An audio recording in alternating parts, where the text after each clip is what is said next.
Hi, good evening, everyone. Welcome back. This is Namaste Kim, the Enlightened Empath. And I hope you have a better day than I did. Today was not a good day for me. I'm trying to smile and trying to keep my spirits up, but unfortunately, I did have the displeasure of running into the ex-narcissist. And I always had a feeling it would happen, but of course when it happens you kind of like, even as much as you prepare for it and you kind of run through the script in your head of what may or may not be said, what might happen, whenever it does occur, especially if it's the first time close contact, your mind goes blank and you're at a loss for words.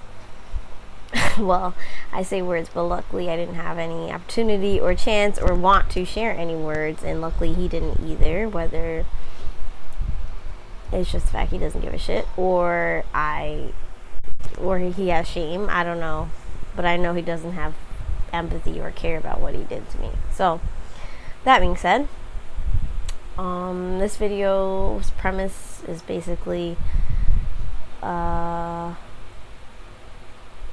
how to handle running into I hate to give it some type of ownership, the ex-narcissists, because let's face it, they are real demons in like real time.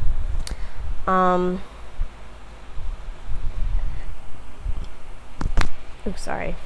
So I'll start, I guess, by saying kind of how it happened for me.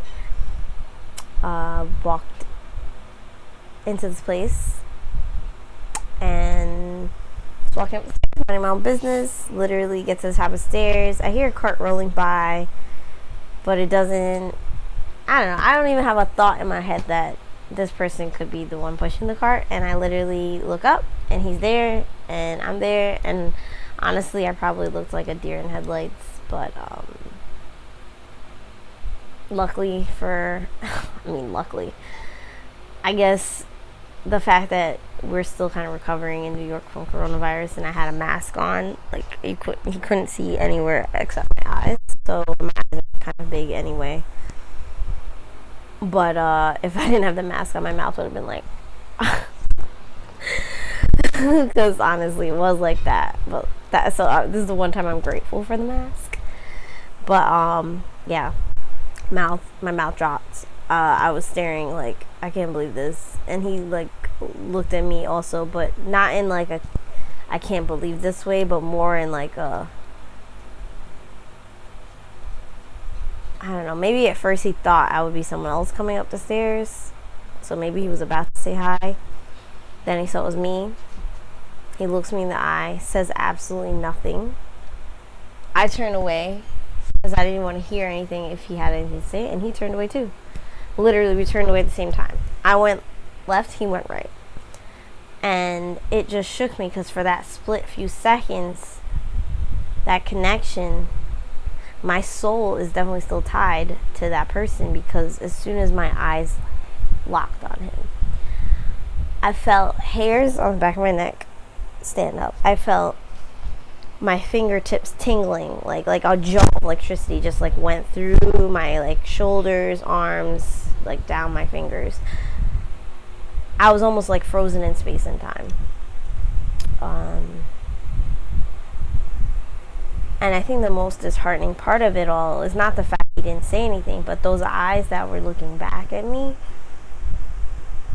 they were so dead.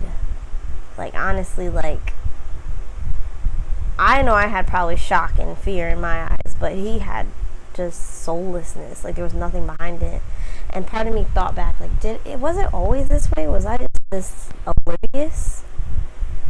And maybe so. Maybe we were that oblivious, because upon talking to like my mom, my father, my dad, I don't know why I said father, even some friends of mine, like old high school friends that have known me forever and known like kind of person I am and type of energy I have, and like kind of who and what I attract to be honest, my closest friends have never approved of him. And they kept that from me because they know I'm very defensive when I love somebody. And I love deeply. I wear my heart on my sleeve. I'm an Aquarian. So, like, when I do give you my heart, like, I give you all of it. I may take longer to do it. But when I give it to you, it's just like I envelop you. But actually, this one, I guess I was enveloping a fake person. So that's like, it's crazy. So yeah, they also the deadness in his eyes the whole time probably, but like after seeing it today, I'm like, wow, like you really are a demon. Like you really do. It's either you're a demon or you have multiple personality disorder. Because when he looked at me, it was like he was looking through me. Like he was literally looking beyond me, like at me, but through my eyes and out the back of my head. Like it was the most eerie feeling I think I've ever encountered in my life. Like I think I've been less scared in haunted houses. The fact that a living, breathing person with a heartbeat could be that cold and that absent after being in a relationship with someone for 6 years, you know, me attending every family function, weddings, funerals, birthdays, Christmas, like I wasn't some hidden supply, you know, I wasn't some backdoor booty call. Like, no, I was front and foremost, up front and center. Like, his family, I mean, I'm sure some of them actually did genuinely love them. I don't think they're all narcissists, but there was definitely probably some fakery in there now I think about it in hindsight. And it's just really crazy to realize that many people can be that fake with you, you know? And like I am young, but I'm not that young, so I know they've seen, and he's basically the same age as me. He's like 10-11 months younger. 11 months younger. I said 10 months, but it just was so strange. I think I've had better treatment by one night stands. Like, and then the worst thing of it all is like, it's as if he's acting as if I did him wrong. I mean, I don't know what he's saying behind closed doors, but I know he's probably smearing the shit out of me. But the whole silent treatment and him trying to talk to my friends like in a friendly way. I mean, I don't know if he has other intentions, but as far as I know, it's friendly. And just literally avoiding me like the plague, or seeing me and turning the other way. Like, it's not the first time I've seen him since, but first time it's been this close, and it really shook me. Like the last time I wasn't as close physically, like there was a wall separating us and I saw him like through glass, and as eerie as that was, I think I had stopped mid-sentence. I was talking to someone, my eyes turned, locked on it, turned away, like, but this time was 10 times worse. It wasn't something I wanted to see this morning. Like, and I say it because he is an it. Like, yeah, he's a man to everyone with eyes, but to me, he will always be an it from now on. But I just want to let you guys know that I definitely had a breakdown. Like, I needed time to just sit with that emotion, those emotions I felt rushing back, you know. And this is all coming off of an amazing weekend I had with family and friends, and every day I had something that I had plans this weekend. And then first thing Monday morning, because today's Monday, by the way, Monday, I don't know when I'm going to release this, but today is Monday, August the 24th, and I had an amazing weekend from Thursday when I got out of work. One of my coworkers was leaving, and we had like a happy hour for him, and it was just so fun. And from that day till last night, till yesterday, Sunday, I had dinner with my cousin, like, just every single day, had something with someone. And it was just crazy to come back to that. Looking back, and this is really a messy looking video. But yeah.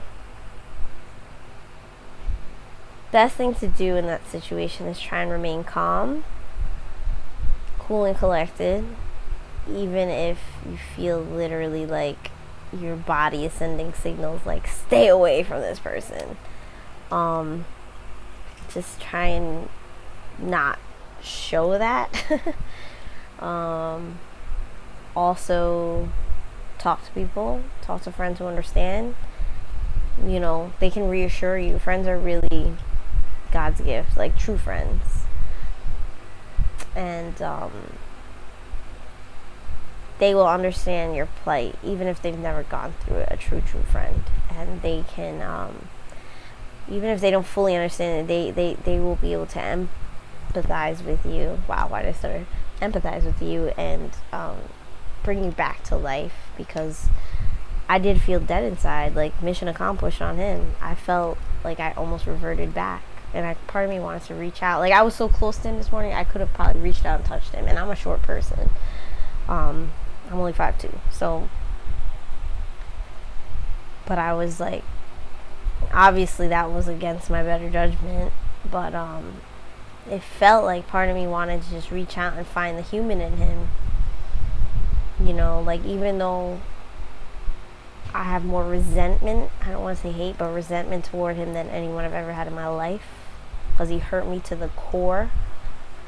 Like, when you talk about someone ripping your heart out, literally, me walking in on him was one of the most disgusting situations. And it wasn't even like he was having sex in the moment, but it was just the fact that I walked in, there was a girl there, and he had absolutely no remorse. He actually cursed me out, acted like, how are you here? Even though I lived in his house for 4 out of the 6 years. Like, it's insane.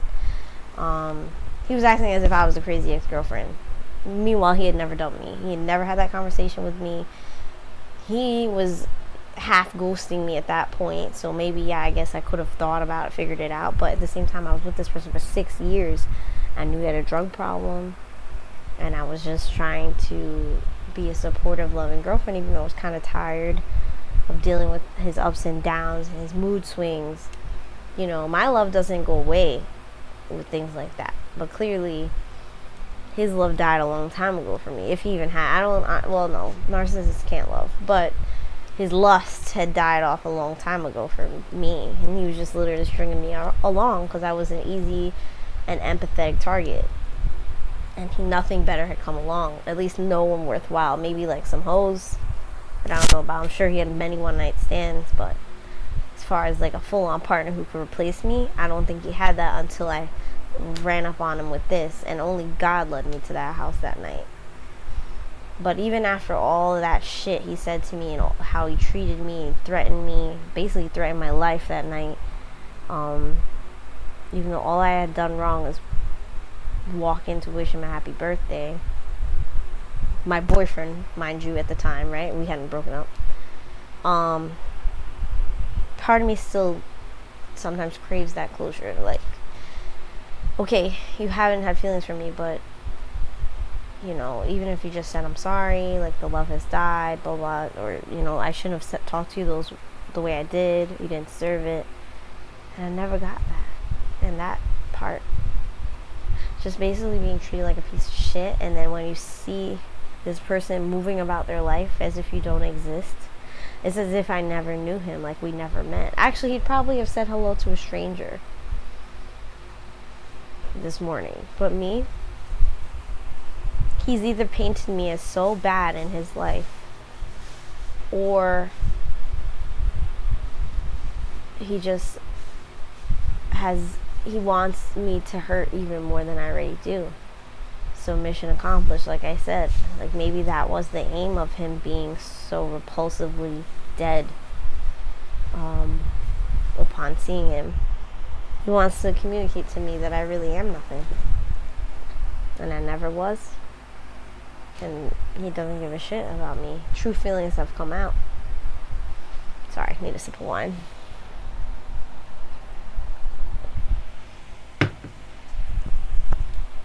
So, yeah, I kind of digressed. But that being said, all of that, know your worth. Talk to people who care about you, close friends, maybe family, to help bring back that spark and not make you sink in that moment. No, that's not personal. He's done this to other people and he's going to do it to several more. Don't overreact, or try to show as little reaction as possible, if any. Try and be just as dead as them, even though you're dying inside. Try not to have an outburst and be openly disappointed and upset or angry or sad. None of that. Don't be fake happy either, because they are fake people, so they can read through the fake happiness. You know, if you're like, oh, hi, how are you? Like, they're gonna know, because if they, first of all, they remember what they did to you, even if they don't say it out loud or have told anyone else the real truth. Inside, they know the truth. And I firmly believe these people don't have amnesia. You know, they have selective amnesia, but they know. Especially if time has passed. I'm sure that, even though he doesn't give a shit about me personally, he reflects on it a couple of times, and he probably took from that, like, okay, I guess I can't do that with the next chick, because the next chick won't ever come back to me if I treat her that shittily. Sorry. Ziggy, come here, boy. My dog wanted to say something. So yeah, just try, like from the last video, try and let it flow through water. Those emotions, let it come in like a wave and just roll over your skin, roll over your body, roll over your heart. Come here, baby. Come up here.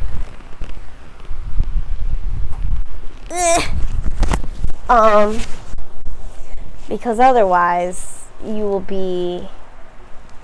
sink, and you'll sink quickly.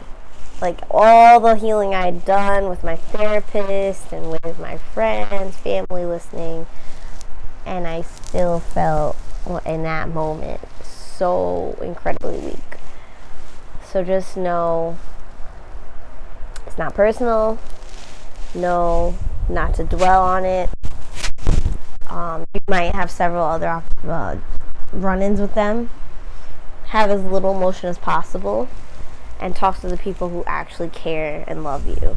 People who understand is even better, because let's face it, most of your friends and family have never been through a situation like this. Like, yeah, everyone's had bad relationships.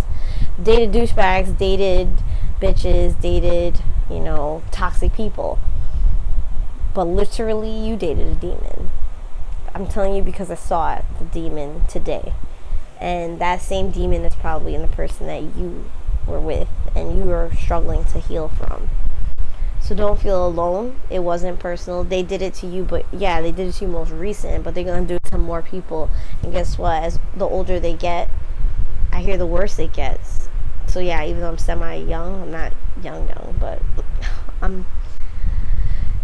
I guess I'm on the younger spectrum of life. You're not the first, and you definitely won't be the last. And they will get their karma if they're not currently living it now. Or maybe they are living it and just don't realize that that's what it is. Because that's another thing. These people are so dissociative.